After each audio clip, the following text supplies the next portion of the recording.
Entonces, es interesante. De hecho, comentándolo, obviamente podemos verificar el criterio columna fuerte, viga débil, a través del pushover, cuando vemos que para la deriva inelástica, para cuando alcanzamos la deriva inelástica, deben existir rótulas plásticas en las vigas y no en las columnas. Esa es una manera gráfica y práctica de revisar que hemos cumplido el criterio columna fuerte, viga débil. Eso un poco comentándole al ingeniero Luis Tor. Entonces, ese es el patrón, de eso se trata. Ahora vean qué pasa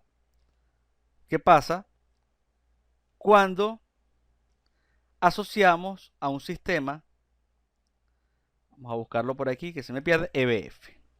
¿Qué pasa en un sistema excéntrico? Fíjense que aquí hemos dispuesto precisamente esta excentricidad. ¿Y qué esperaríamos? Que ante un sistema similar a los que he presentado, empezamos a notar que la falla precisamente se da en ese elemento que llamamos eslabón. Y que vean cómo se representa esa falla. Cuando yo diseño siguiendo los lineamientos de la norma y lo hago de la forma correcta, logro un resultado similar a este.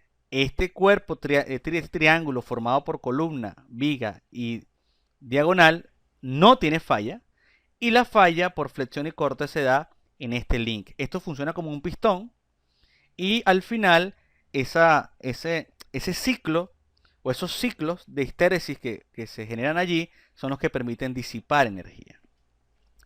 Y por eso lo expreso de esta manera acá, que eso es lo que deberíamos hacer.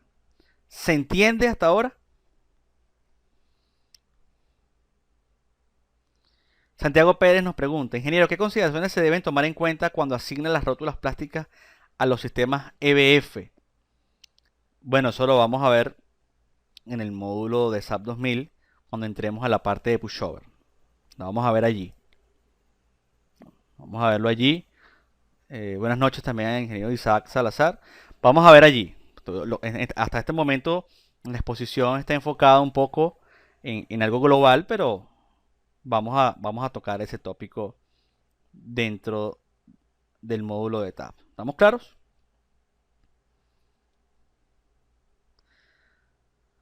Ok, entonces siguiendo con esto, fíjense que después aparecían los factores de amplificación sísmica, que en el caso de excéntricos es 2. Ya esto se ha comentado anteriormente.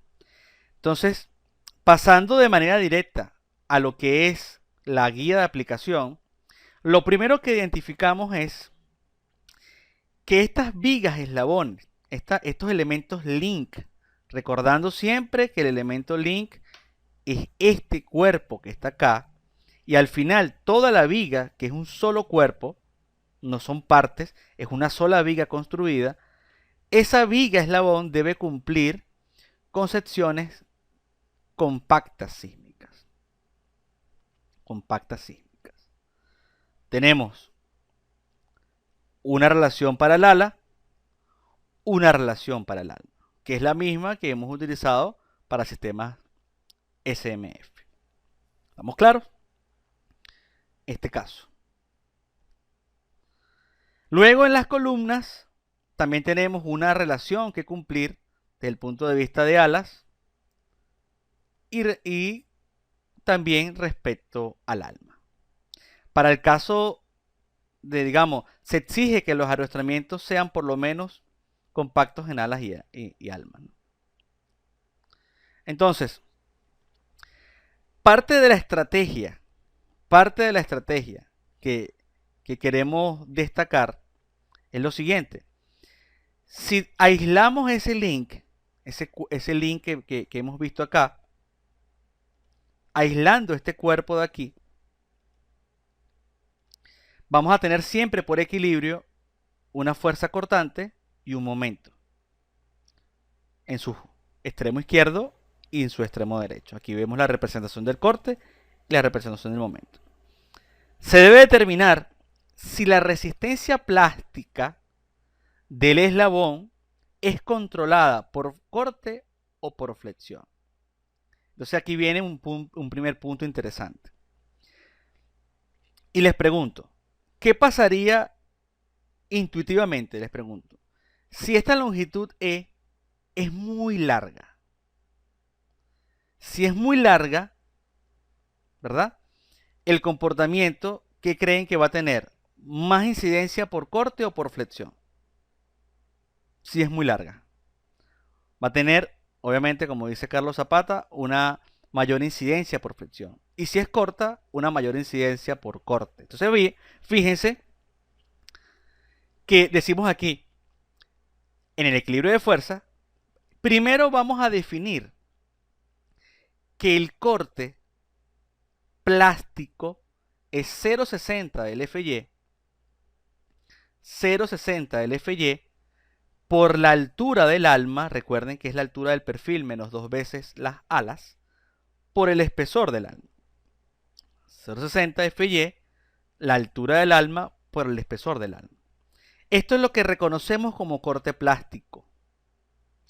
Lo que reconocemos como momento plástico es precisamente el módulo plástico de sección por FY.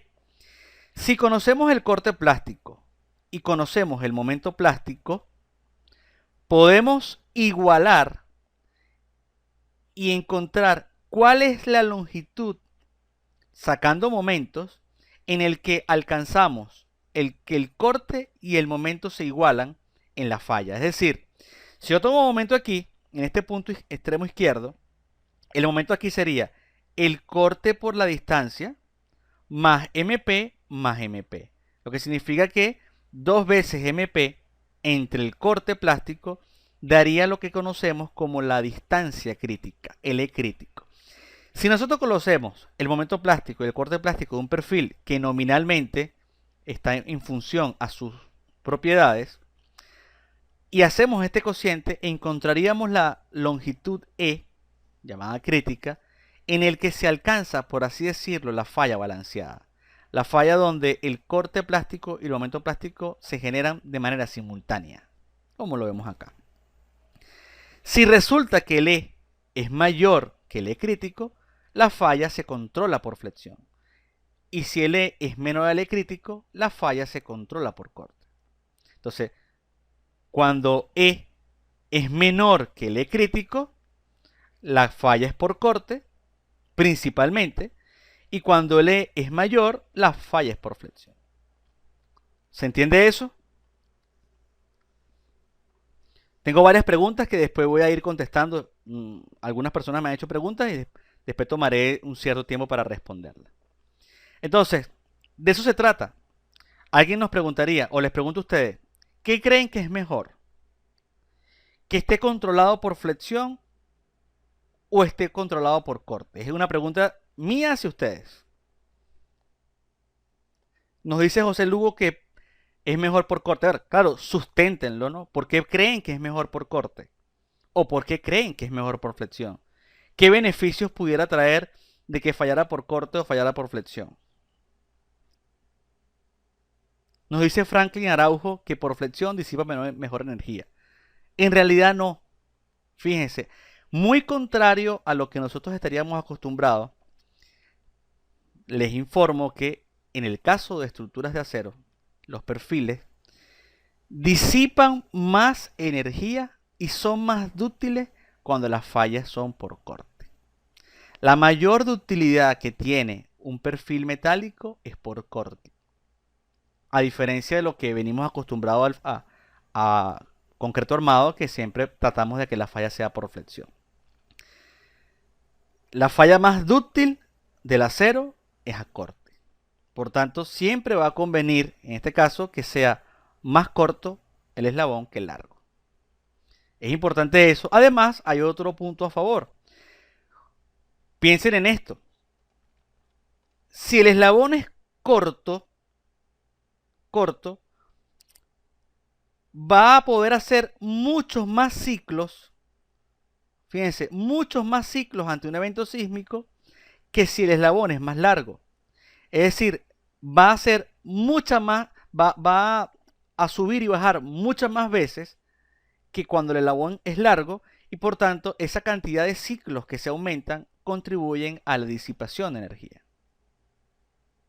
Eso también es importante aclararlo.